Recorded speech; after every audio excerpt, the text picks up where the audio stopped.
Episode 8 the impossible shot. దుర్యోధనుడి plan మొదలైంది. ఆ లక్క ఇంటికి నిప్పు పెట్టారు. ప్రపంచమంతా పాండవులు కుంతితో సహా ఆ అగ్నిలో చనిపోయారు అనుకున్నారు.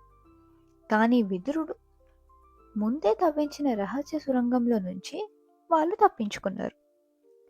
దుర్యోధనుడి నుంచి దాక్కోవడానికి వాళ్ళు అడవుల్లో సాధు బ్రాహ్మణుల వేషంలో తిరుగుతున్నారు. అప్పుడు వాళ్ళకి ఒక వార్త వచ్చింది. పాంచాల రాజకుమారి ద్రౌపది స్వయంవరం.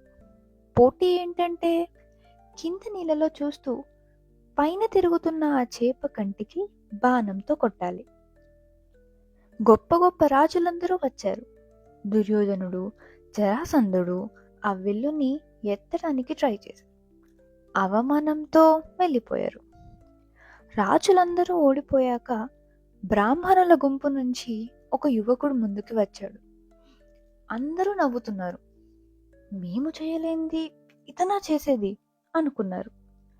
అతను ఒక్క క్షణం కింద నీళ్ళలో చూశాడు. బాణం వదిలాడు. అది సరిగ్గా చేప కంటికి తగిలింది. ఆ బ్రాహ్మణుడు అర్జునుడు అని తెలిసి ఏం చేశారు? పార్ట్ 9 కోసం ఫాలో చేయండి.